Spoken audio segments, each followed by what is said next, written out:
Bonjour à toutes et à tous. Bienvenue à ce nouveau point presse qui se tient cette semaine à Balard. Nous commencerons avec un point sur les actualités du ministère des Armées et des Anciens Combattants. Nous poursuivrons ensuite avec un focus qui est dédié cette semaine à la protection du territoire national. Le général de brigade Éric Chassebeuf, commandant l'état-major interarmé du territoire national métropolitain, reviendra sur le concours des forces armées à la mission globale de protection du territoire national. Nous aurons également le général de division aérienne Géraud Labourie, commandant supérieur des forces armées en Guyane et commandant de la base de défense de Guyane, qui présentera depuis Cayenne en visio les spécificités de l'action des forces en Guyane. Puis le colonel Guillaume Vernet, porte-parole de l'état-major des armées, fera un point sur les opérations militaires françaises. Enfin, l'ingénieur général de l'armement Patrick Aufort, directeur de l'agence Innovation de Défense, détaillera les projets d'innovation qui seront présentés au Forum Innovation Défense 2025. Commençons par le point sur les agendas des ministres. Lundi, la ministre des Armées et des Anciens Combattants, Catherine Vautrin, et la ministre déléguée Alice Ruffo se sont entretenues à l'hôtel de Brienne avec M. Boris Pistorius, ministre fédéral de la Défense d'Allemagne. Ils ont échangé sur les différents volets de notre coopération de défense, ainsi que sur notre soutien à l'Ukraine, illustrant ainsi la solidarité européenne. Mardi, les ministres ont échangé à l'hôtel de Brienne avec des maires ayant une emprise militaire, des correspondants de défense et des délégués militaires départementaux. Cette rencontre s'inscrit dans le cadre du Congrès des maires et des présidents d'intercommunalités de France. Et hier, Catherine Vautrin s'est rendue au Salon des maires et des collectivités locales. Et à cette occasion, elle a échangé avec des maires et des correspondants de défense sur le rôle du CORDEF comme interlocuteur essentiel des armées dans les communes. Aujourd'hui, la ministre déléguée Alice Ruffo est en déplacement avec le président de la République à Maurice dans le cadre de sa tournée en Afrique à l'occasion du G20. Je passe maintenant aux actualités du ministère. D'abord, les actualités opérationnelles. Depuis lundi 17 novembre et jusqu'au 5 décembre, la Marine nationale conduit son exercice annuel de cyberdéfense, E égale MC. Cette 9e édition vise à entraîner l'ensemble de la marine à la gestion d'une crise cyber en simulant une saturation des systèmes informatiques. L'objectif principal est de tester et d'optimiser la chaîne de remontée d'incidents permettant aux unités de détecter rapidement la menace. L'édition 2025 se distingue par son ampleur avec plusieurs façades maritimes concernées et 2 fois plus de scénarios d'incidents par rapport à l'édition de 2024. E égale MC sera aussi couplé à l'exercice de l'OTAN Cyber Coalition. Les marins seront ainsi confrontés à des menaces hybrides combinant des menaces cinétiques et cyber visant à neutraliser des systèmes critiques en période de crise. Dans les Ardennes maintenant, avec l'armée de terre qui participe à l'exercice international de reconnaissance Yellow Guardian organisé par le bataillon de chasseurs à cheval belge. Du 23 novembre au 5 décembre, 3 unités de l'armée de terre, le 1er régiment de Spahis, le 54e régiment de transmission et le 2e régiment de hussards seront aux côtés de nos partenaires belges, luxembourgeois, néerlandais, allemands et tchèques. En tout, plus de 700 militaires participeront à la 2e édition de cet exercice. Les troupes procéderont à la reconnaissance d'itinéraires, la détection de menaces, la collecte de renseignements sur l'ennemi et d'informations sur le terrain. Elles seront appuyées par des drones, radars et véhicules spécialisés lors de leur progression sur un itinéraire défini d'environ 90 km. L'objectif est de fournir suffisamment d'informations au commandement pour arriver à comprendre les intentions de l'ennemi simulées par une raid force. Cet entraînement vise à renforcer les compétences opérationnelles et la coopération internationale dans le cadre d'opérations de reconnaissance.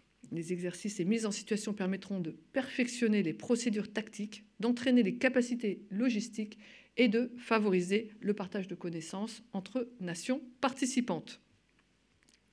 Je continue avec l'exercice CERS, mené par la 27e brigade d'infanterie de montagne sur le grand champ de tir des Alpes du 23 au 25 novembre.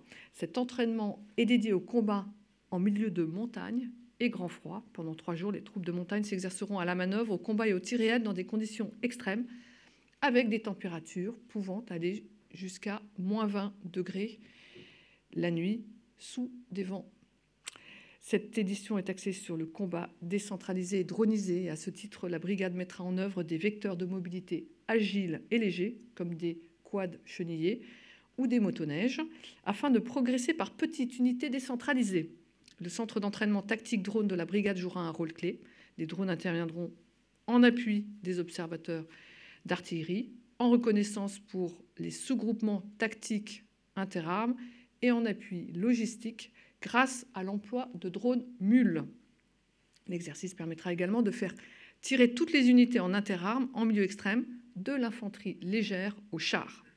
L'objectif est d'entraîner les troupes à la résilience et à l'adaptation tout en validant l'intégration des drones et des nouvelles tactiques de combat décentralisées.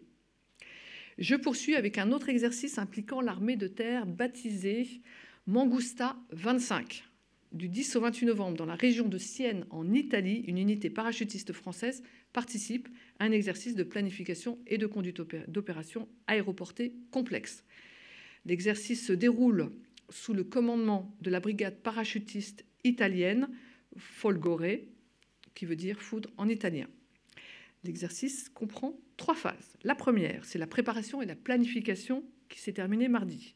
La deuxième, c'est la conduite de l'opération qui se poursuit jusqu'au 27 novembre. Et enfin, le 28 novembre, c'est la cérémonie et la remise de brevets conçus autour d'un scénario d'entrée en premier dans un conflit de haute intensité, Mangusta 25, met à l'épreuve la réactivité, la mobilité et la capacité de projection des troupes aéroportées alliées. Les actions seront conduites sur l'ensemble du spectre, allant des opérations hybrides aux campagnes de combat à grande échelle et de haute intensité. Cet exercice s'inscrit dans le cadre du renforcement de la coopération militaire entre la France et l'Italie et illustre la volonté d'accroître l'interopérabilité entre forces parachutistes alliées. Il démontre ainsi la capacité des forces françaises à s'intégrer rapidement dans une structure multinationale et à contribuer efficacement à la manœuvre aéroportée d'une coalition. Pour plus d'informations, n'hésitez pas à vous rapprocher du CIRPA-Terre. Toujours en Italie, le service de santé des armées présente son Wargame Urgence Attentat. Pour la première fois, le service de santé des armées participe à la WIN, Wargaming Initiative for NATO, le grand forum de l'OTAN dédié aux jeux de guerre. Il se déroule cette semaine à Vérone, en Italie. Cet événement international réunit les centres d'innovation, de réflexion et d'expérimentation de l'Alliance autour des nouveaux usages du wargame dans la formation et la planification stratégique. À cette occasion, les concepteurs d'Urgence Attentat présenteront leur jeu de plateau axé sur la gestion d'une crise d'afflux massif de blessés. Ce jeu a été développé par des internes des hôpitaux des armées en hommage aux attentats de Paris de 2015. Le jeu alterne 3 phases essentielles: le tri des blessés, la sélection du moyen d'évacuation et le transfert vers l'hôpital le plus adapté. Les joueurs doivent prendre des décisions sous pression pour sauver le maximum de vies en 1 heure. Enfin, le service de santé des armées interviendra sur le thème de l'innovation lors du forum, avec une table ronde consacrée à l'essor de l'intelligence artificielle dans la conception des jeux de guerre. Pour plus d'informations, n'hésitez pas à vous rapprocher du SSA. En lien avec le service de santé des armées, les équipes du SSA et de l'armée de l'air et de l'espace s'entraînent à la mise en œuvre du kit Morphée. L'exercice se déroule depuis le 17 novembre jusqu'à demain sur la base aérienne d'Istres. Le kit Morphée, c'est un module de réanimation pour les patients nécessitant une évacuation sur de longues distances. Il équipe l'A330 MRTT Phoenix lorsque ce dernier est configuré pour le transport aéromédicalisé dans le cadre d'évacuation sanitaire. Pour rappel, cet appareil multirôle permet le transport des troupes et de matériel, le ravitaillement en vol et le transport médical de personnel en situation de crise. En fonction de la gravité de la situation, il peut être équipé du module CM30 permettant de transporter une trentaine de blessés légers ou du kit Morpho qui permet une prise en charge d'une douzaine de patients dans un état grave. Le déclenchement d'une mission Morphée nécessite un important travail de mobilisation des équipes médicales du SSA ainsi que des équipages et mécaniciens de l'armée de l'air et de l'espace. Le dernier déploiement de Morphée en conditions réelles date de la crise du Covid. Dans le thème de notre bonus dédié à l'innovation, le drone défense hackathon, dédié aux drones et à l'intelligence artificielle, se déroulera la semaine prochaine dans le cadre du sommet Adopt AI. Cet événement se tiendra au Grand Palais à Paris du 24 au 26 novembre prochain. Il s'agit du plus grand rassemblement européen consacré à l'intelligence artificielle visant à réunir les acteurs de la défense, de la recherche et de l'industrie. Le hackathon est co-organisé par l'Agence Innovation Défense, le commandement du combat futur et la société Artefact. Il rassemblera plus de 200 étudiants, des jeunes ingénieurs et des passionnés de drones et d'IA. 4 défis structurent la compétition: l'autonomie, la coopération, la détection et la livraison en situation de crise. Le but sera de concevoir un drone dont les briques d'autonomie pourront être mises à jour tout au long d'un conflit. Les compétiteurs devront procéder à un prototypage rapide, puis à des tests en conditions réelles. Les équipes seront encadrées par des mentors issus des unités des forces. Enfin, un jury composé d'experts issus des forces armées, de l'industrie et de la tech évaluera les réalisations des étudiants. Ce projet s'inscrit dans la dynamique d'innovation portée par le ministère. Il illustre la volonté de révéler les talents de demain. Je poursuis avec la cérémonie de baptême de la promotion 2025 de l'école des commissaires des armées. L'événement se déroulera le 25 novembre au château de l'Empéry, un lieu chargé d'histoire en partenariat avec la ville de Salon de Provence. Ce moment marque l'entrée des élèves dans la communauté des commissaires des armées et scelle leur identité collective autour d'un nom de promotion qui sera dévoilé ce jour-là. Donc, à cette occasion, les élèves seront adoubés par leurs anciens, perpétuant une tradition forte de transmission, de cohésion et d'engagement au service des armées. Passons à une actualité culturelle. La Marine nationale accompagne le tournage de la série française intitulée Le Charles. Cette série de 6 épisodes de 52 minutes, réalisée par Julien Despo, sera diffusée en France en 2026. Il s'agit d'une fiction réaliste au cœur des opérations aéromaritimes de la Marine nationale. Les marins rencontrés dans les différentes unités contribuent à son réalisme en apportant des conseils techniques et scéniques. Ce projet a été porté par la Marine nationale et la mission cinéma et industrie créative du ministère des Armées et des anciens combattants. Je continue avec la sortie de 2 productions de la DICODE. Tout d'abord, le nouveau DEFCAST consacré à l'innovation de défense qui est sorti ce lundi. L'invité de cet épisode est le colonel Nicolas Chalinier, adjoint au directeur de l'Agence Innovation de Défense. En lien avec les forces armées, il y évoque la pépinière de talents dont le ministère dispose ainsi que le volet innovation du programme Radar, simulant la réflexion autour de l'anticipation et de la prospective. L'entretien est disponible sur toutes les plateformes de podcast habituelles. Enfin, le JDEF intitulé « Ration de combat », c'est pour vous mettre en appétit. Donc, Ration de combat, l'excellence à la française, qui sera diffusée le 23 novembre. En opération comme en entraînement, le soldat emporte avec lui une ration de combat permettant de s'alimenter pendant 24 heures. Cette boîte est le résultat d'une réflexion approfondie, concentrant innovation technologique et logistique. Je vous propose maintenant d'en regarder quelques images. La ration de combat, en opération comme en entraînement, c'est un élément incontournable dans le sac à dos du soldat. Des entreprises agroalimentaires qui fournissent les armées aux cuisines d'un chef étoilé. Je trouve que tout ça est savoureux, quoi. Il y a une complexité de goût, c'est gourmand. Le journal de la Défense vous révèle les secrets de cette boîte de moins de 2 kilos. Ration de combat, l'excellence à la française, c'est dans le journal de la Défense, dimanche à 17h30. Je précise que vous pouvez retrouver cet épisode du JDEF sur la chaîne parlementaire, mais également sur YouTube et désormais sur la plateforme TF1+. Ceci conclut la présentation des actualités. Je vous propose maintenant de parler de la contribution à la protection du territoire national et des ressortissants, qui est au cœur du contrat opérationnel des armées au titre de la 3e fonction stratégique protection résilience. Les forces armées peuvent être mobilisées lors d'une crise majeure sur le territoire national. Leurs actions s'inscrivent alors dans la règle des 4 I. lorsque les moyens des autres services de l'État sont insuffisants, inexistants, indisponibles ou inadaptés pour répondre aux besoins. Ainsi, face à la persistance de la menace, les armées sont en permanence engagées dans la lutte contre le terrorisme en appui des forces de sécurité intérieures et civiles. L'opération Sentinelle, créée en 2015, est régulièrement réévaluée au regard de l'évolution de la menace, du contexte et des effets produits. Toujours en coordination avec les forces de sécurité intérieure, les armées effectuent également des missions ponctuelles sur le territoire national pour appuyer les services de secours, soutenir les forces et les moyens civils spécialisés en cas de catastrophe naturelle ou industrielle, pour lutter contre les feux de forêt ou encore sécuriser les événements.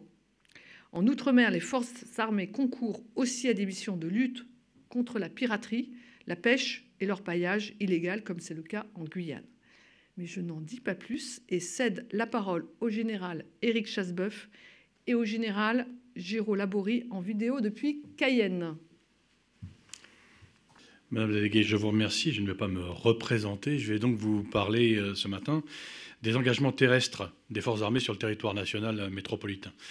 Après quelques éléments de contexte, j'évoquerai avec vous la notion de continuité opérationnelle, qui est un point clé pour les manœuvres que nous menons, et j'évoquerai également les travaux que nous menons pour nous adapter aux risques et aux menaces qui pèsent sur nous tous. Le territoire national métropolitain, c'est d'abord un triple contexte stratégique. C'est tout d'abord celui de la dégradation de l'environnement international, où l'emploi de la force est désinhibé, et les actions sous le seuil de la conflictualité, que l'on a pris l'habitude d'appeler des opérations hybrides, peuvent fragiliser nos activités et attaquer nos ressources essentielles. Ces ressources, ces réalités nous font dire que le territoire national ne peut plus être considéré comme un sanctuaire inviolable qui mérite donc d'être protégé. Soyons réalistes, le territoire national français, c'est le point d'application de la stratégie des autres. Le chef d'état-major des armées nous a donné aux armées l'ordre d'être prêts à un choc d'ici 3-4 ans. Et cela vaut bien évidemment pour la protection du territoire national, dont la protection est un enjeu qui se pose avec acuité, tant pour les forces armées que pour les forces de sécurité intérieure. Le deuxième élément de ce triplet stratégique, c'est celui de la multiplication des catastrophes naturelles ou technologiques, face auxquelles, bien sûr, il n'est pas concevable que les armées restent en marge des secours apportés aux populations. Enfin, le troisième élément de ce contexte, c'est la situation sécuritaire de notre pays qui est marquée, malheureusement durablement, par une menace terroriste persistante d'un niveau élevé, qui peut avoir des origines extérieures ou endogènes, notamment par autoradicalisation sur les réseaux sociaux. Cela a pour conséquence, tous les jours, le maintien par le SGDSN du plan Vigipirate au niveau urgence attentat. Suivante, s'il vous plaît. Face à ces réalités stratégiques, il est essentiel d'être cohérent avec tous les acteurs qui concourent à la protection de nos concitoyens. Je suis donc très attaché à une forme de continuité opérationnelle qui s'exprime en 3 volets. C'est tout d'abord, comme vous le voyez sur la diapositive qui est projetée, une continuité avec les forces de sécurité intérieure avec lesquelles nous opérons en miroir. Au niveau stratégique, une cellule de coordination intérieure-défense pilote l'activité biministérielle. Et à chaque niveau de l'organisation de l'État, il y a une structure militaire en écho pour apporter la réponse des armées lorsqu'elles sont sollicitées. Vous avez un préfet de zone de défense en face, vous avez un officier général de zone de défense, vous avez un préfet de département en face et avec lui, à ses côtés, vous avez un délégué militaire départemental. Et nous avons, dans cette coopération, énormément progressé à la faveur des Jeux Olympiques de Paris et nous en tirons chaque jour les bénéfices. Cette relation qui est pour nous essentielle, et pour notre sécurité qui est essentielle, c'est ce qu'on appelle le dialogue civilo-militaire et c'est la clé du succès de toutes les opérations sur le territoire national. La deuxième continuité opérationnelle, c'est celle avec la sécurité civile, toujours au bénéfice de nos concitoyens. On l'oublie trop souvent, mais les armées placent 3 unités d'élite en protection directe des Français. C'est la brigade des sapeurs-pompiers de Paris, c'est le bataillon des marins-pompiers de Marseille et c'est la brigade militaire de la sécurité civile. Au-delà de l'action de ces spécialistes, des soldats sont régulièrement engagés, comme l'a évoqué Madame la déléguée, en opération de secours comme lors des campagnes de feux de forêt chaque été. Bien évidemment, nous ne restons jamais sur une dynamique qui s'arrêterait. Nous challengeons l'ensemble de nos dispositifs par des séries d'exercices extrêmement exigeants, comme encore récemment l'exercice Hydros, qui est venu opérationnaliser le plan de réaction face à une crue centenale avec une réelle ambition interministérielle. Enfin, et c'est le troisième volet de cette continuité opérationnelle, purement militaire, le chef d'état-major des armées est très vigilant à ce qu'il n'y ait pas de discontinuité entre l'avant et l'arrière. Les ordres de tous nos engagements envisagent les rétroactions qu'ils pourraient susciter sur notre sol afin de s'y préparer. La protection de notre territoire national, c'est un réel facteur de puissance, car notre territoire, c'est le cœur de notre souveraineté. Face à ces défis, suivante s'il vous plaît, les armées se préparent en permanence essentiellement dans deux domaines. Le premier, c'est celui des plans les plus exigeants, et je n'en citerai que deux. Vous le savez, nous nous entraînons à œuvrer et à opérer en coalition, et nous entraînons aux exigences de la tenue de nos alliances. Vous avez sans doute suivi les opérations mousquetaires qui nous permettent de faire transiter en conditions réelles des unités alliées sur notre sol. Elles sont annuelles. C'est ce qu'on appelle le plan de soutien nation hôte. De même, et parce que nous devons être prêts aux rétroactions sans pour autant surjouer la menace en métropole, nous avons très récemment revisité le plan de défense opérationnelle du territoire en liaison très étroite avec le ministère de l'Intérieur pour mailler notre territoire et ses points d'intérêt vitaux d'un système de protection adapté. Je sais donc, et le SEMA sait donc, quelles troupes, quelles forces de gendarmerie, quelles forces de police seraient déployées en fonction de quelle situation sur l'entièreté de notre territoire. En complément de ces plans, nous sommes également très engagés avec le ministère de l'Intérieur dans des travaux d'interopérabilité au travers du déploiement du réseau radio du futur. Celui-ci permettra de fédérer l'ensemble des acteurs déployés sur le territoire national avec des gains énormes attendus en termes de coopération et de réactivité. Le deuxième domaine de notre préparation permanente réside dans nos opérations en cours. Lorsqu'on opère, on s'entraîne en permanence. La plus connue de ces opérations, bien évidemment, c'est l'opération Sentinelle, qui est une déclinaison du plan Vigipirate et qui vient de connaître une évolution significative, sans aucune diminution des effectifs qui y sont consacrés. Permettez-moi d'ailleurs de vous rappeler ces quelques chiffres. Sentinelle, c'est tout d'abord un premier échelon de 3000 soldats déployés ou en alerte de très court préavis, ceux que vous voyez patrouiller, vous avez peut-être vu patrouiller en arrivant ici. En alerte un peu plus souple, j'ai sous mon autorité 4000 soldats supplémentaires prêts à être également déployés. Et enfin, le chef d'état-major des armées conserve à ses ordres une réserve stratégique de 3000 hommes, ce qui porte le total à 10 000 soldats prêts, sous des délais très brefs, à intervenir au profit de nos concitoyens sur le sol national. Pour adapter Sentinelle à la réalité des risques et des menaces, nous l'avons fait évoluer dans 3 domaines. Tout d'abord, l'opération a été placée sous mon commandement. Pour une raison très simple, c'est pour éviter les demandes auxquelles nous sommes soumis sont très souvent locales, et pour éviter d'avoir à faire remonter des demandes au niveau stratégique, c'est moi qui en ai reçu le commandement. Dans un second temps, nous avons étendu le périmètre de l'opération au domaine de la sécurité civile. Depuis cet été, nous pouvons employer les forces de Sentinelle en appui des opérations de secours dans le cadre de la sauvegarde de la vie humaine. Et en complément, j'ai l'autorité pour déployer un panel très vaste de moyens pour venir en aide à nos concitoyens. Ça peut être des équipes cynophiles, des hélicoptères, des bulldozers, des camions, etc. Et enfin, nous avons rendu l'opération Sentinelle plus réactive encore. Parce que très souvent, les sollicitations dans l'urgence viennent du niveau communal pour des situations d'urgence très locales. Nous avons donc donné à nos chefs locaux, les chefs de corps, les commandants de base aérienne, les commandants de base navale, les moyens de mobiliser et de déployer des moyens dans l'urgence en réponse à une demande locale. En quelque sorte, nous avons territorialisé Sentinelle. Si je devais vous donner un exemple, si l'Aude déborde demain matin à Carcassonne, le maire peut faire une demande au chef de corps local pour déployer des unités non prévues dans Sentinelle pour couvrir l'urgence. La seule règle, et vous la comprendrez, c'est que dès que ces troupes sortent du quartier, elles passent sous l'autorité du préfet pour assurer la coordination des opérations de secours. En conclusion, comme nous l'a demandé le SEMA, nous sommes en opération permanente et nous sommes déjà prêts. Mais nous sommes humbles et nous nous préparons en permanence pour nous assurer que les armées prennent toute leur place dans la protection des Français face aux dangers du monde et aux dangers du quotidien. Pour aborder le domaine ultramarin, je cède maintenant la parole au général Géraud Laborie à partir de la Guyane. Oui, bonjour Madame la déléguée, Mesdames, Messieurs, bonjour à tous, bonjour depuis Cayenne. Donc je suis le général Laborie, commandant supérieur des forces armées en Guyane depuis l'été dernier. Les forces armées en Guyane, en quelques chiffres, donc nous sommes 2500 militaires et civils des trois armées, avec une forte dominante aéroterrestre autour d'une base aérienne et de 2 régiments de l'armée de terre.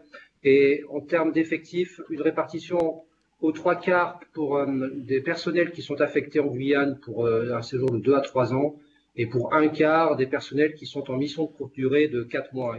Et ça concerne principalement les 2 régiments de l'armée de terre. Alors, en Guyane, pourquoi faire? Notre raison d'être, ce sont 3 missions principales. La première, c'est défendre nos intérêts en protégeant notre population, nos espaces de souveraineté et notre point d'accès indépendant à l'espace.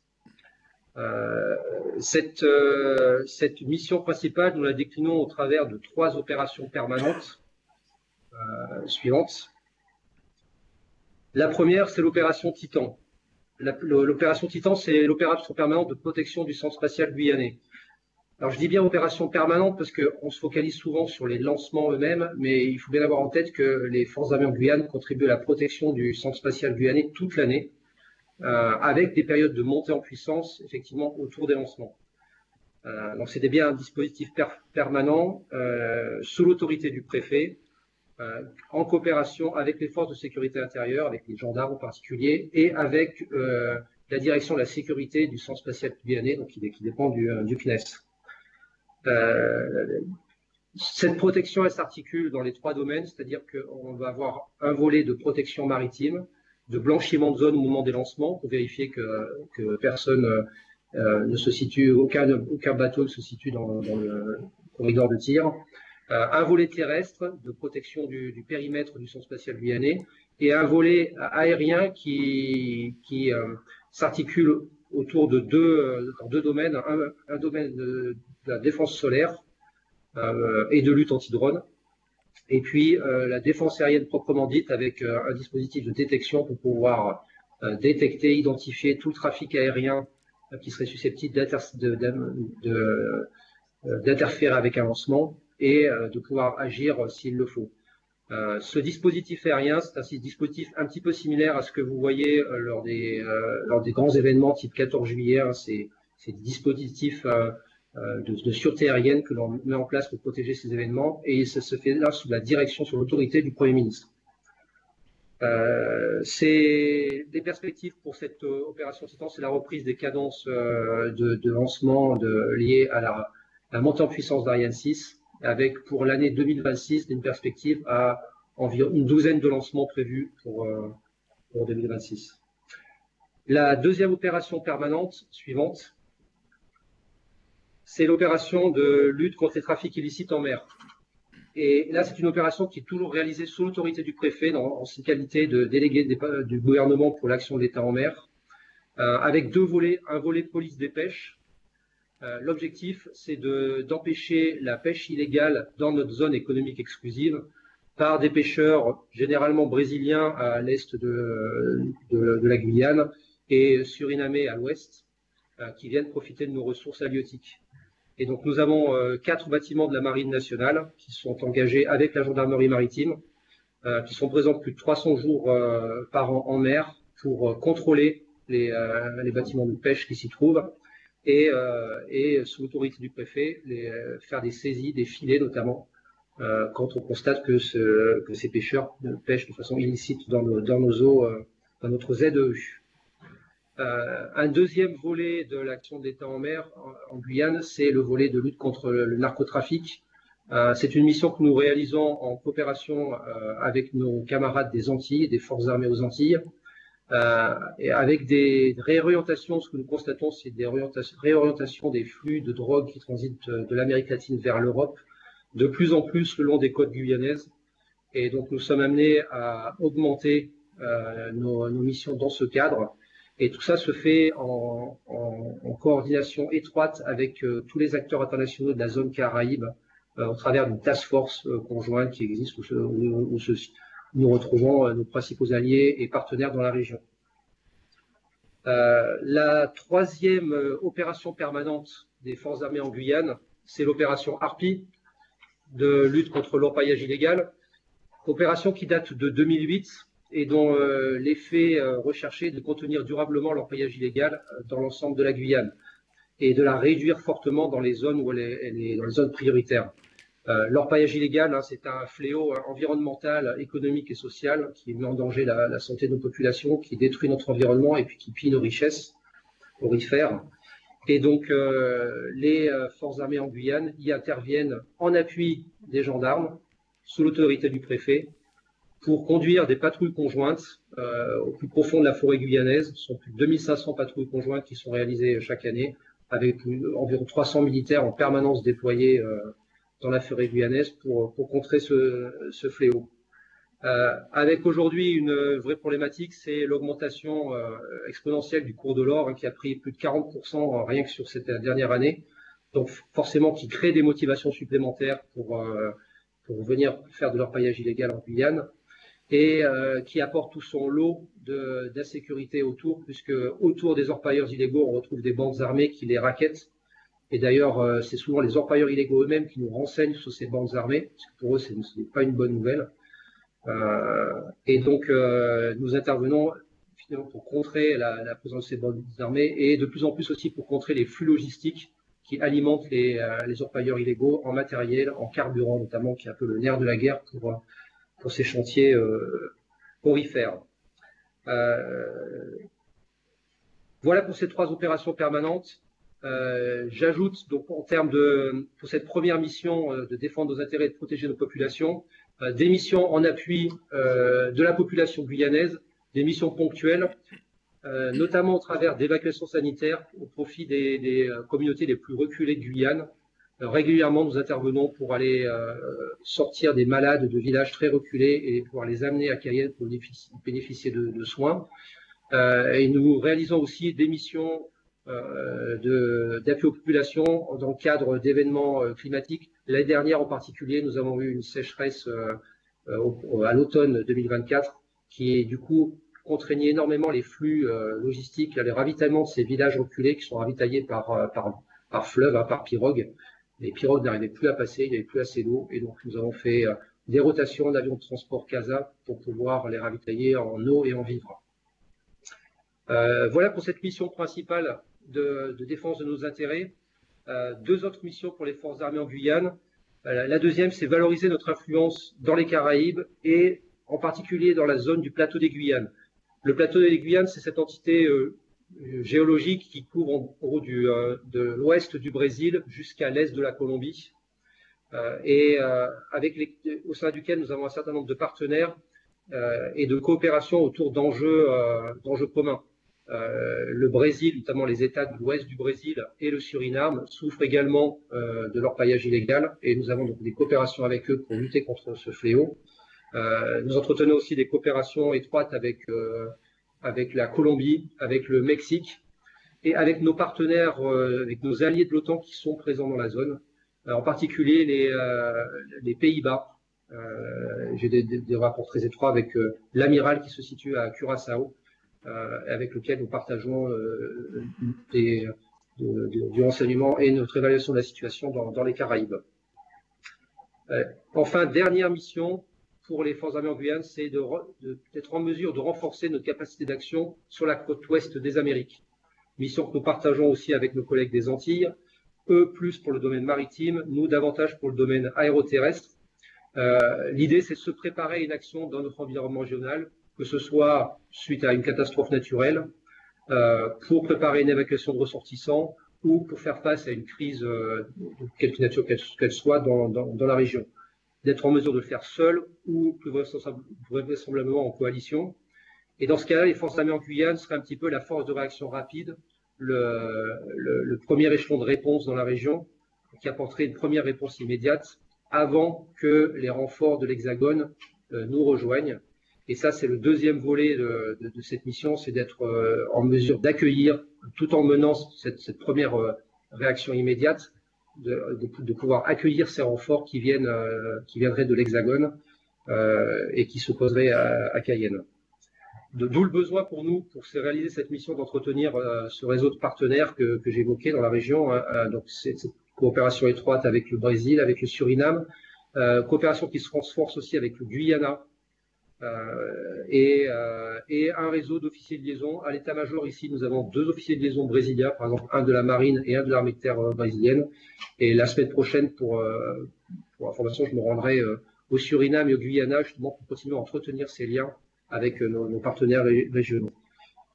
Les perspectives pour les forces armées en Guyane, d'abord, une perspective liée au retour des cadences de lancement qu'on a pu connaître à l'époque d'Ariane 5 au centre spatial guyanais, avec une douzaine de lancements prévus pour Ariane 6 et Vega en 2026. C'est une excellente nouvelle, évidemment, pour la communauté spatiale française et européenne. Et nous sommes prêts à reprendre, à être en mesure d'assurer la protection de ces lancements, et c'est une cadence qu'on a connue dans le passé. Deuxième perspective pour nous, la modernisation de nos forces, incarnée aujourd'hui par l'arrivée des hélicoptères Caracal qui viennent remplacer les vénérables Puma qui vont prendre leur retraite. Mais ce n'est pas seulement les Caracal, c'est aussi l'arrivée de capacités de drones, de modernisation de capacités de lutte anti-drone. Et puis enfin, la montée en puissance du point d'appui aéroterrestre que j'évoquais, centré sur la base aérienne, pour laquelle nous sommes dans une politique d'investissement et de chantier infra majeur dans les années à venir pour étendre en fait, notre capacité d'accueil, notamment une capacité d'accueil d'avions de transport cargo lourds type MRTT. Voilà, j'en ai terminé pour les forces armées en Guyane et je suis prêt à répondre à vos questions. Merci. Merci beaucoup pour ces 2 interventions. Et je me permets de poser une petite question sur Sentinelle. En fait, on les voit tous, bien évidemment, dans Paris notamment et ailleurs sur tout le territoire. C'est qui ces soldats de Sentinelle, en fait? Quel est leur profil général? Les soldats de Sentinelle ont le profil des jeunes soldats de l'armée de terre et de l'armée de l'air, puisqu'il y a les 2 armées qui sont représentées. Pardonnez-moi, mais je vais être trivial, je vais vous en présenter un. Et je vais régulièrement voir les unités, notamment celles qui sont sur Paris. J'étais il y a quelques jours avec l'unité qui patrouille à la Tour Eiffel. Et donc, fatalement, je discute avec eux. Et c'est qui ces jeunes? J'ai rencontré un qui m'a marqué, il s'appelle Karl. Je ne vous donnerai pas son nom de famille, mais je l'ai oublié, pardonnez-moi, mais il s'appelle Karl, mais ce qui m'a marqué, c'est son parcours. Ce qui m'a marqué, c'est qu'il est pacsé avec une jeune Polynésienne. Il a 21 ans, il vient d'avoir un petit bébé, il s'est engagé il y a 18 mois au 3e RPIMA de Carcassonne. C'est un jeune gamin qui a un BEP de frigoriste, qui a travaillé 2 ans comme frigoriste et qui a envie de faire autre chose. Soif d'aventure, connaissance de son pays, etc. Et moi, mon problème, c'est de savoir ce qu'ils pensent de sa mission. Très sincèrement, je leur pose à tous la même question. Et en fait, je m'aperçois que, contrairement à ce qu'on lit parfois, ils sont contents d'être sur Sentinelle. Ils sont contents pour deux raisons. Parce que la mission, c'est vraiment la mise en œuvre de leur savoir-faire militaire. Vraiment, ils ont vraiment l'impression, et c'est ce qu'on leur fait faire, ils vraiment patrouillent dans nos rues et ils diffusent de la sécurité ou du sentiment de sécurité, etc., peu importe. Et puis surtout, ils sont contents d'être là parce que tous les jours, mais vraiment tous les jours, ils me le disent, au point des fois que ça perturbe les patrouilles, ils ressentent la gratitude de nos concitoyens qui, de plus en plus, un petit peu à l'américaine, les arrêtent pour prendre des photos, pour leur dire merci pour ce que vous faites, etc. Donc la gratitude, ils la ressentent et donc ils en ont une véritable fierté. À tel point que les zones où ça se produit le plus, Tour Eiffel, les grands monuments historiques, etc., sont les zones recherchées de patrouille. Contrairement aux sites où il y a un petit peu moins de monde, où globalement l'interaction avec le public est moins élevée. Donc c'est juste un jeune Français moyen qui s'engage parce qu'il aime, il n'arrive pas à le dire, mais parce qu'il aime son pays, il aime son drapeau, et qui fait des missions, y compris sur le sol national, qui lui font plaisir. Merci beaucoup. Bonjour, mon général Mathieu Rabéchaud, AFP. Vous aviez mentionné tout à l'heure la préparation face aux rétroactions potentielles en cas de conflit. Pour lutter contre ces rétroactions, est-ce que ce seraient des effectifs de Sentinelle qui seraient déployés? Est-ce que ça serait une autre opération? Et deuxième question, sur Sentinelle, quand une unité est déployée sur Sentinelle ou en alerte de Sentinelle, pour combien de temps est-ce prévu? Alors je vais répondre très facilement à la deuxième partie de votre question. L'abonnement au tour d'alerte Sentinelle, c'est un abonnement bimensuel, c'est-à-dire qu'une unité, elle est d'alerte 2 mois avant d'être projetée, elle est projetée et elle rentre chez elle. Donc c'est tous les 2 mois, ça tourne tous les 2 mois. Voilà. Et c'est une programmation qui est faite par le commandement des forces terrestres et par le commandement de l'armée de l'air. Le deuxième élément, vous me demandez si les forces qui vont être déployées sur le territoire national pour assurer la sécurité des Français dans le cadre de rétroaction sont des forces séparées de Sentinelle ou sont les mêmes. Je vous ai mentionné dans mon exposé, et je suis désolé de ne pas avoir été assez clair, une continuité opérationnelle. Il y a donc bien évidemment des gens qui sont en permanence déployés sur le territoire national, les gens de Sentinelle, les 3000 qui sont déployés en alerte très courte, qui sont le premier échelon de notre réaction. Et tout ça, ça vient s'agréger après, on vient augmenter les effectifs et les dispositifs en fonction du besoin, quitte à rentrer dans les différents plans. Mais ce n'est que de l'écrit tout cela. En fait, il y a une véritable continuité opérationnelle qui part déjà d'un échelon prédéployé qui est Sentinelle. Bonjour messieurs, Aude Leroy, journaliste indépendante. J'ai une question pour chacun de vous deux. Général, vous avez parlé donc du dialogue civilo-militaire, mais j'ai pas retenu. Est-ce que vous avez ce dialogue, il s'exerce aussi envers l'industrie et les petites entreprises de défense, et si oui, sous quelle forme? Et puis pour le général Laborie, je me demandais si vous parliez de drones. Est-ce qu'ils sont arrivés? Quel type de drones? Et est-ce que vous allez vous en servir pour justement remplacer ou accompagner les hélicos qui sont souvent en mission au-dessus de la canopée pour repérer les orpailleurs? Merci. Géraud, je vais répondre à la première partie de la question, si tu permets. Est-ce que nous sommes en liaison avec les entreprises au sens de leur métier d'entreprise? Non. Pour ça, on a une direction générale pour l'armement. En revanche, un certain nombre d'entreprises sont des points d'importance vitale sur notre territoire, voire même des opérateurs d'importance vitale qui nécessitent un degré de protection bien spécifique. Comme il s'agit de structures civiles, ce degré de protection revient aux forces de sécurité intérieure. Pour autant, parce que nous sommes en travail complètement coordonné, ces opérateurs d'importance vitale dont l'activité a un impact dans le cadre de la base industrielle technologie de défense, nous avons un regard sur la manière dont ils sont protégés, dont ils se protègent. Et bien évidemment, nous avons des mesures qui sont prêtes pour nous assurer que nous ne perdrions pas leur savoir-faire si des rétroactions venaient à les toucher. Oui, et concernant votre question sur les drones, oui, nous avons déjà des drones au sein des forces armées en Guyane, plutôt des petits drones portatifs que nous engageons régulièrement, notamment sur l'opération Harpie ou sur la protection périmétrique du centre spatial guyanais. Sur Harpie, avec des limitations liées au milieu, la forêt équatoriale n'est pas forcément très bien adapté à l'usage de petits drones, notamment sous la canopée. Néanmoins, sur les rivières, sur les fleuves, ça a une certaine utilité.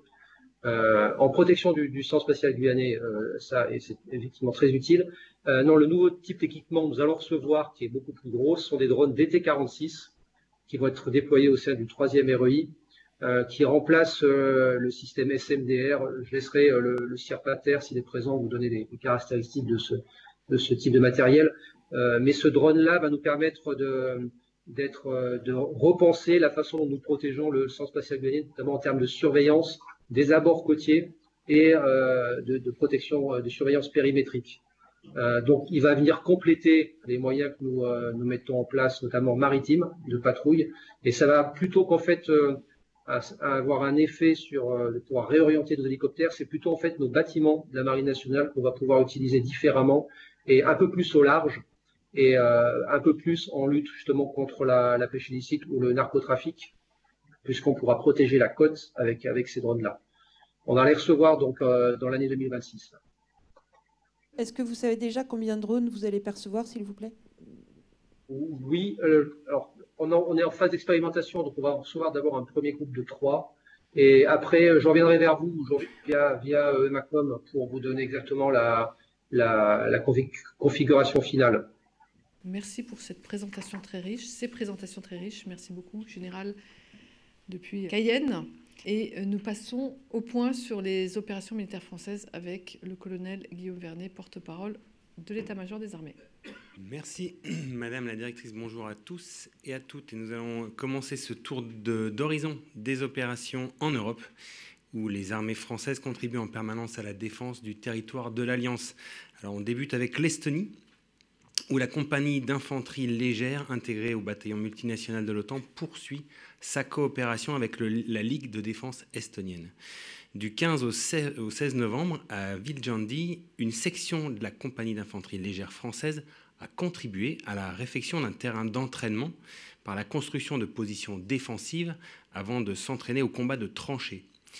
En parallèle, un équipage d'engins de reconnaissance canon AMX-10 RC du sous-groupement tactique interarmes participe cette semaine à un challenge de tir de véhicules blindés.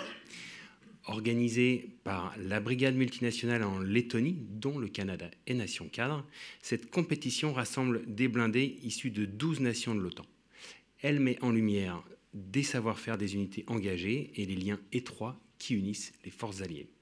En Roumanie maintenant, la semaine a été marquée par une démonstration au profit de la presse des moyens de la brigade multinationale engagée dans l'exercice d'Asian Fall 2025. Organisée lors du dernier jour de l'exercice, elle a mis en évidence la puissance d'action combinée des chars Leclerc, des canons César, des hélicoptères Tigre ainsi que des moyens alliés. Conduite simultanément sur les camps de Chincu et Kapoumidia, la séquence a réuni les contingents français, roumains, belges, espagnols, luxembourgeois, macédoniens du Nord, portugais et polonais, engagés dans un scénario simulant une réponse collective à une agression de haute intensité. L'ensemble des capacités terrestres et aériennes participant à l'exercice a ainsi été mobilisé dans une manœuvre coordonnée de grande ampleur. Ces démonstrations illustraient le haut niveau d'interopérabilité de la brigade multinationale aux côtés des forces armées roumaines et confirmaient sa capacité à contribuer à la défense du territoire de l'Alliance dans un contexte de haute intensité. On passe à la Pologne où la contribution française à la mission européenne EUMAM se poursuit avec la formation de stagiaires des forces armées ukrainiennes. Cette semaine, 3 stages spécialisés et une formation initiale ont été conduits. Le stage Basic Training Instructors qui forme les futurs instructeurs et les recrues ukrainiennes aux méthodes pédagogiques françaises, donc l'instruction technique, tactique individuelle, le tir, le combat en milieu urbain et en tranchée, le combat d'équipe et de groupe. Et une formation dédiée au combat au corps à corps adaptée au combat de haute intensité a également été assurée. Par ailleurs, un stage destiné aux futurs chefs de groupe génie combat a permis l'acquisition des savoir-faire techniques liés aux explosifs, à la détection et aux réactions face aux mines. Enfin, une formation initiale pour de nouvelles recrues se poursuit, centrée sur les fondamentaux du combattant d'infanterie. On passe en Baltique, où un chasseur de mines tripartite, un CMT, a neutralisé une munition historique à Copenhague, en coopération avec le Danemark, permettant un échange de savoir-faire avec des plongeurs démineurs danois. Le bâtiment a ensuite rejoint le groupe permanent de guerre des mines de l'OTAN en Atlantique, aux côtés d'unités allemandes, belges, lettonnes et polonaises, contribuant à la posture défensive et dissuasive de l'Alliance.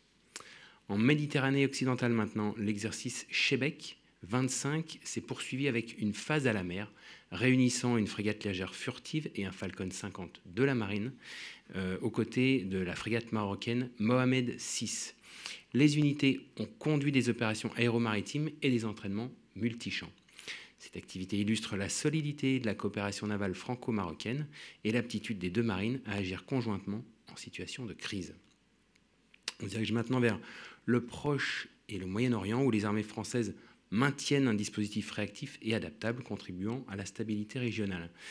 En Méditerranée orientale, tout d'abord, une frégate française participe à l'exercice multinational Medusa 14 du 17 au 24 novembre, qui est co-organisé par l'Égypte, la Grèce et Chypre, en présence de plusieurs nations invitées.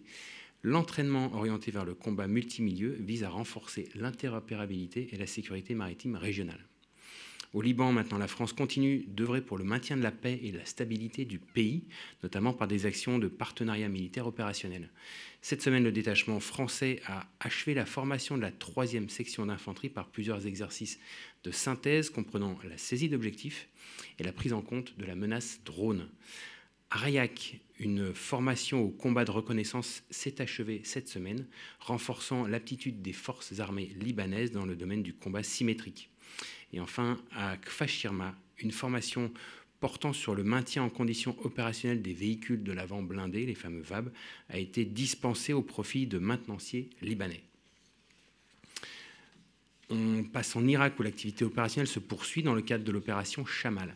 Les Rafales français ont réalisé 16 sorties entre le 6 et le 13 novembre, dont 2 au profit de l'entraînement des contrôleurs de défense aérienne irakiens.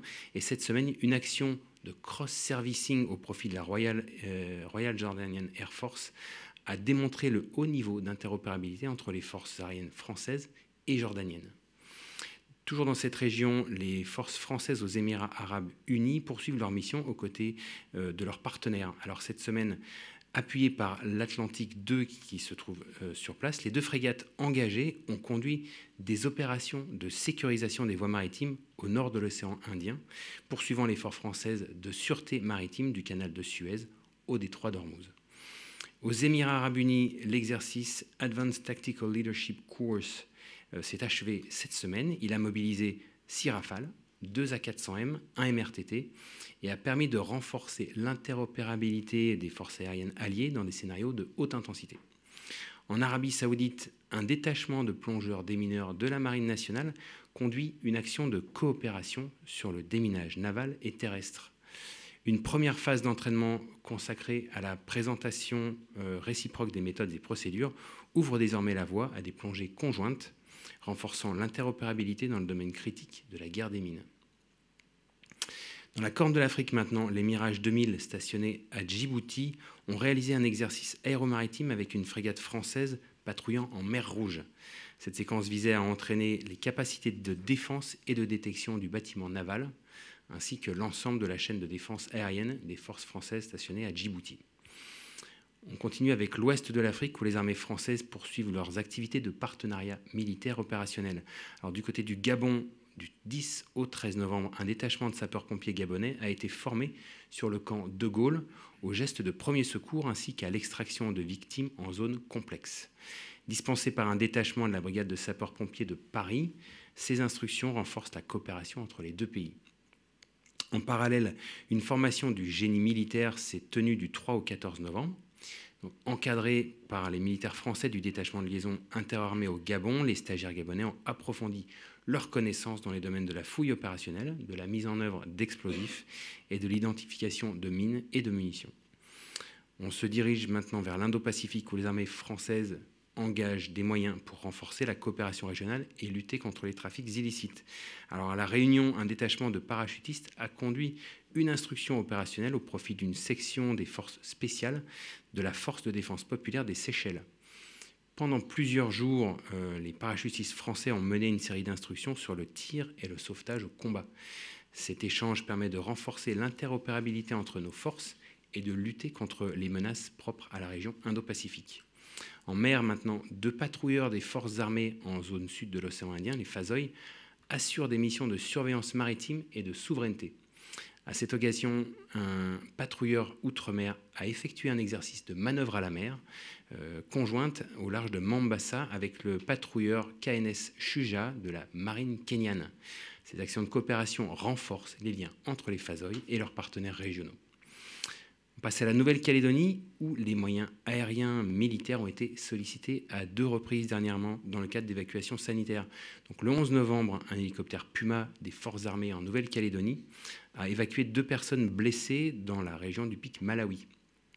Le 13 novembre, un avion CASA a effectué une double évacuation sanitaire de patients en urgence vitale depuis l'île de Lifou vers le Médipôle de Nouméa.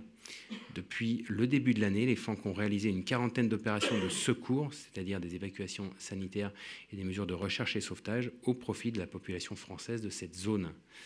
À Hawaï, maintenant, les forces armées françaises prennent part à l'exercice Joint Pacific Multinational Readiness Center aux côtés des forces américaines.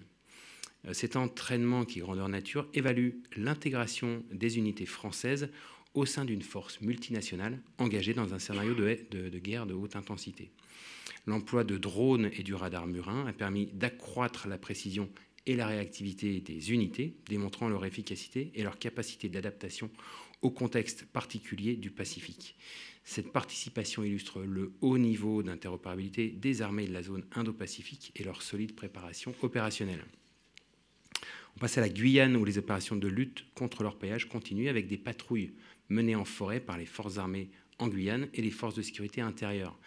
En complément des patrouilles quotidiennes, les unités mènent régulièrement des opérations visant à désorganiser les réseaux d'orpaillage illégaux. Ces actions permettent de maintenir une pression constante sur les orpailleurs, de démanteler leurs sites clandestins et de perturber leurs circuits logistiques. Et on termine avec le territoire national où 2 dispositifs particuliers de sûreté aérienne ont été déployés à l'occasion des cérémonies du 11 et du 13 novembre. Donc, lors de ces 2 événements, des détachements de lutte anti-drone, comprenant notamment des systèmes de brouillage, ont été déployés.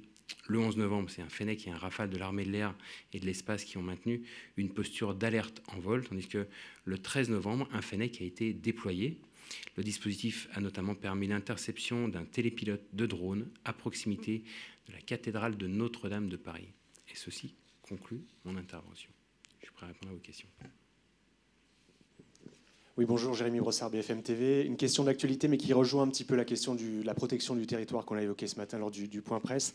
Le chef d'état-major des armées a évoqué hier la force d'âme nécessaire pour protéger ce que l'on est. Et il a eu cette formule, accepter de perdre ses enfants, qui a fait beaucoup réagir beaucoup de forces politiques, de responsables politiques.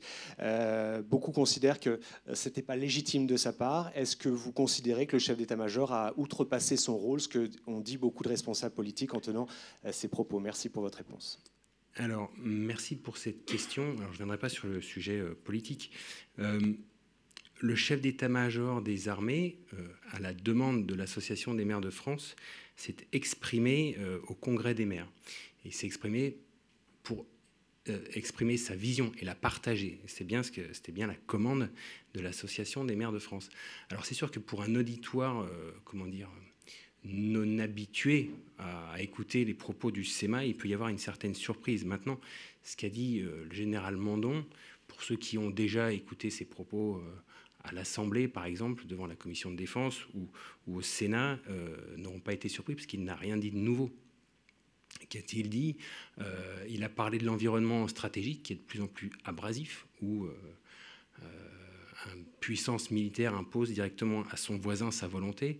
Ce voisin n'a pas de choix d'autre que soit se défendre, soit se soumettre. Et ce qu'il rappelle, c'est qu'un pays qui n'est pas prêt à se défendre, il va être appelé à se soumettre.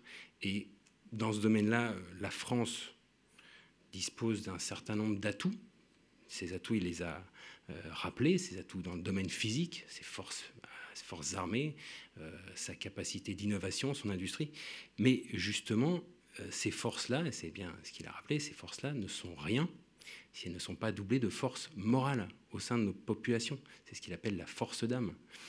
Ces forces morales, elles sont indispensables pour subir ce que serait une guerre de haute intensité. Et c'est là où l'explication est peut-être nécessaire. Subir une guerre de haute intensité, ça veut dire envisager des pertes de militaires. Ça veut dire souffrir économiquement. Et c'est tout simplement ce qu'il a expliqué. Puisqu'effectivement, si depuis une dizaine d'années, on a subi des pertes dans les armées, c'est des pertes de l'ordre de 200. Alors, si je veux les chiffres exacts, je crois que depuis 2017, on a dû perdre 160 militaires, dont 48 en opération extérieure. Une guerre de haute intensité, c'est entre 200 et 1000 morts par jour. Un pays qui n'est pas prêt à connaître ça, à comprendre ça, c'est un pays qui est faible. Voilà ce que voulait dire le chef d'état-major des armées. Et s'agitant du terme enfant, ce sont les enfants de la nation. Les armées sont les enfants de la nation. Bonjour, Ingrid Voilano, rédactrice en chef du journal Interview francophone, Roumanie, et membre de l'association de la presse étrangère à Paris. À propos du même sujet, est-ce que vous avez eu des réactions de la part de ces pays-là pour lesquels la France se présente prête effectivement à faire des sacrifices? Est-ce que vous êtes aussi content pour la collaboration que vous avez avec la Roumanie et les autres pays? Et est-ce qu'il y a une sorte de reconnaissance aussi pour cette attitude inspirante de la France? Parce que c'est l'intérêt commun. Alors, je vous remercie pour cette question. Il n'y a pas eu de réaction immédiate liée à cette prise de parole du chef d'état-major des armées. En tout cas, ce qui est certain, c'est que tous les jours, et donc je le répète à ce point presse, se manifeste la solidarité des forces armées au sein de l'OTAN.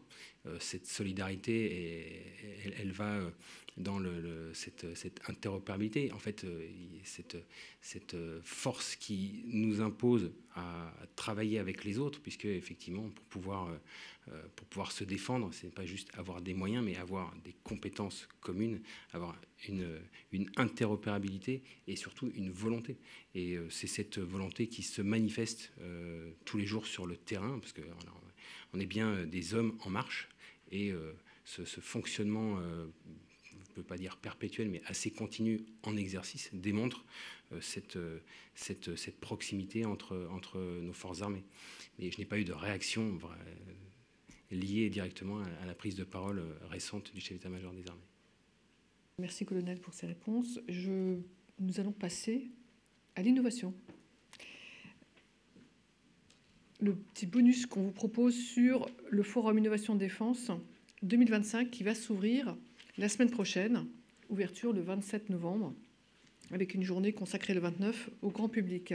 Donc l'innovation devient un levier essentiel pour garantir notre souveraineté et anticiper les menaces de demain.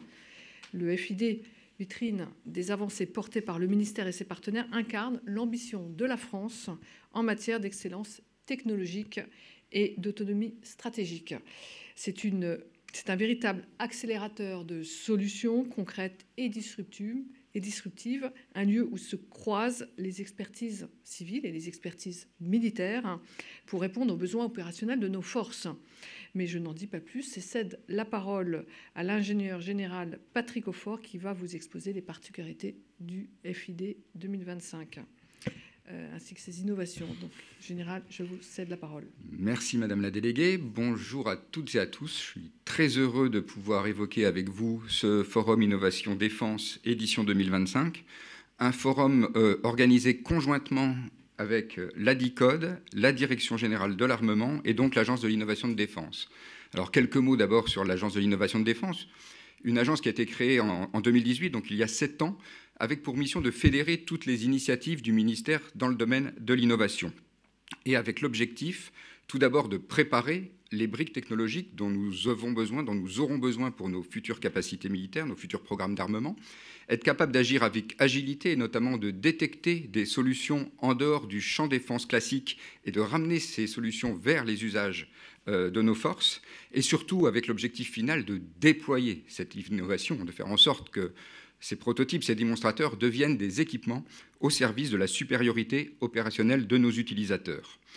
Et pour réaliser en fait ces objectifs, pour les atteindre, en fait, il faut créer le cadre favorable au développement de cette innovation. Le Forum Innovation Défense 2025 fait partie de cette mission de créer l'environnement favorable au développement de l'innovation. Ce qu'on cherche au travers ce forum d'innovation, c'est d'expliquer ce que l'on fait, c'est de montrer ce que l'on cherche, et c'est de montrer comment on peut travailler ensemble. Et donc pour cela, le forum vise à regrouper en un même lieu, dans un même temps, tous les acteurs de l'innovation de défense, tous les acteurs de notre écosystème. En un même lieu, le parc des expositions de la Porte de Versailles, juste à côté d'ici. Dans un même temps, 3 jours, 27-29 novembre, 2 journées dédiées au monde professionnel, à nos acteurs professionnels, et une journée ouverte au grand public, le samedi 29.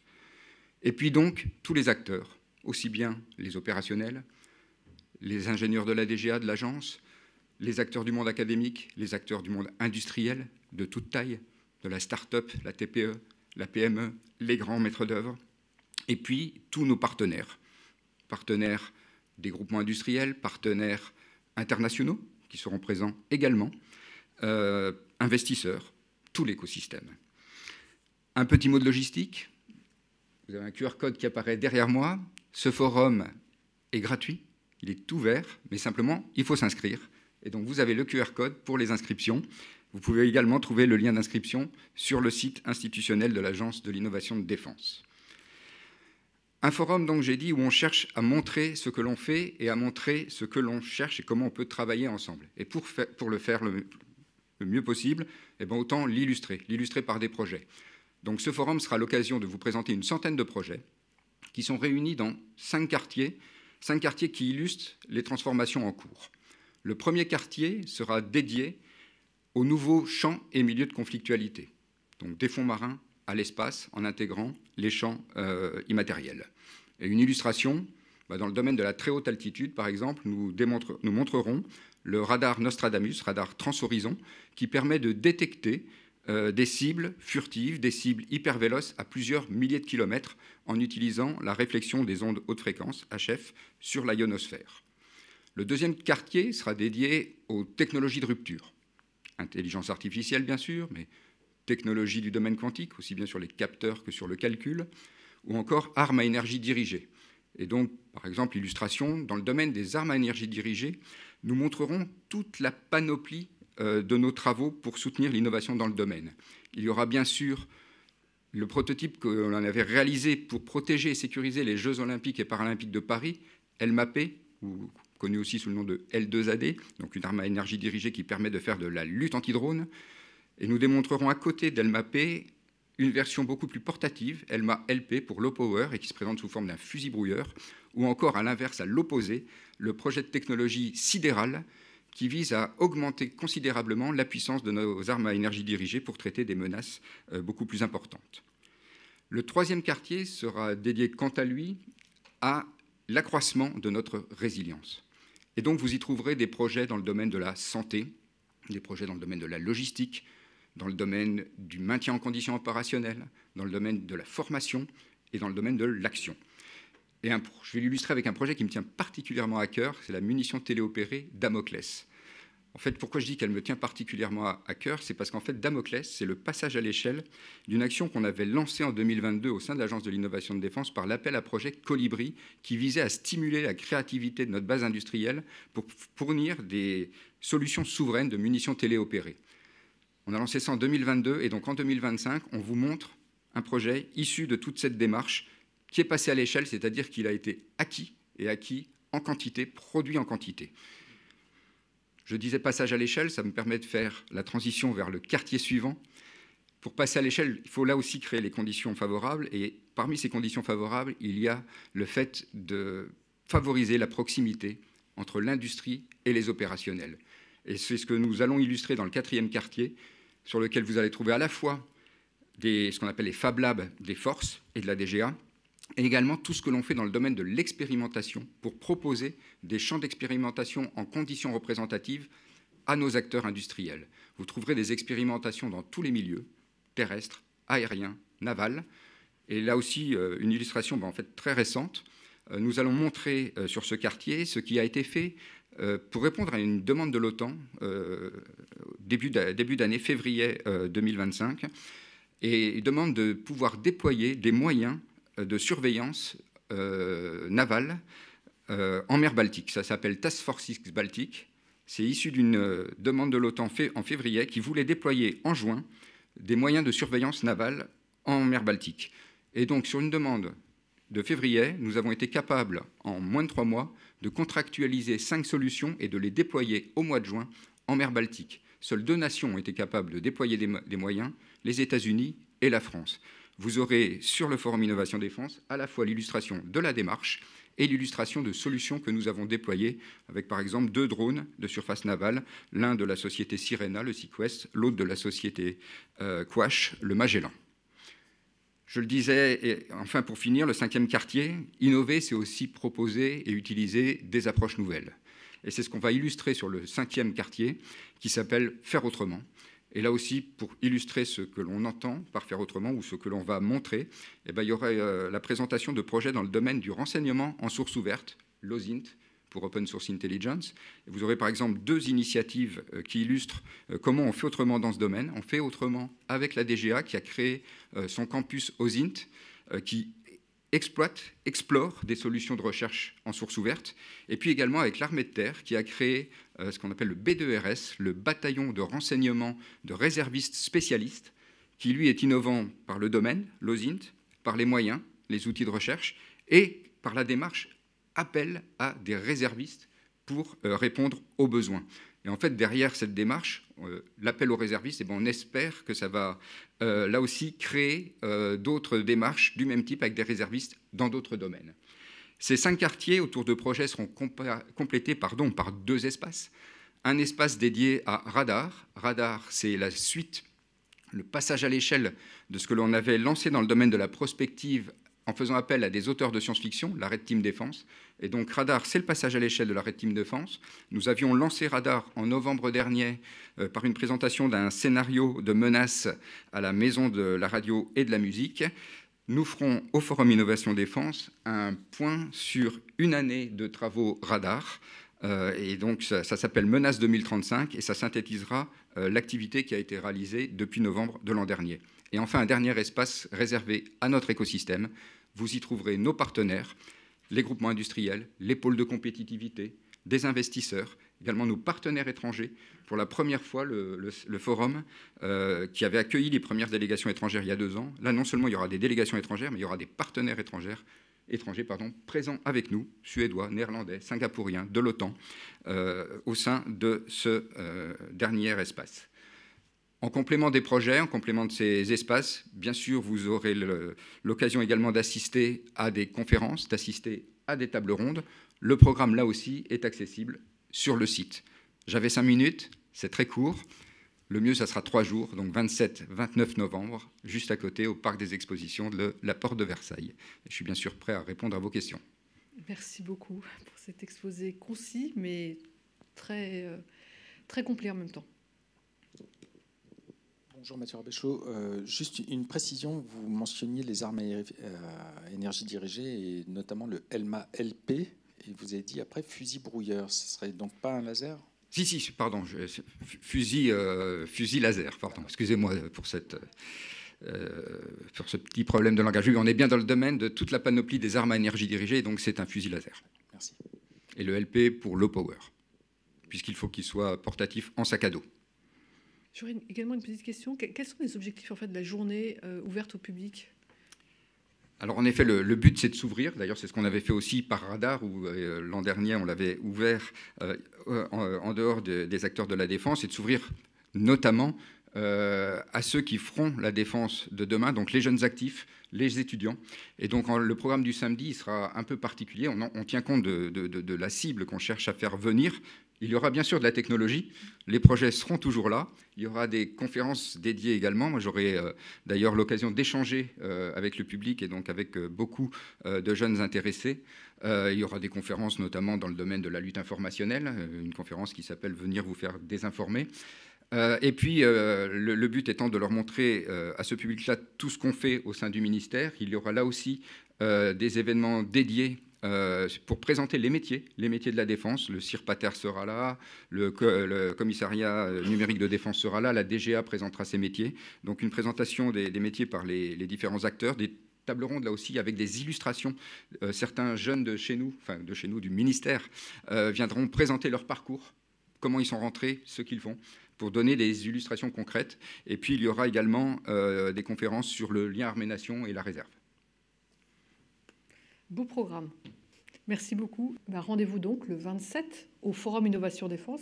Et j'en profite pour vous préciser justement, puisque nous aurons le Forum Innovation Défense, il n'y aura exceptionnellement pas de point presse jeudi prochain. Je vous souhaite une très bonne fin de semaine. Et donc, rendez-vous au FID et ensuite, le jeudi suivant, je ne sais plus combien ce sera. Le 4 décembre.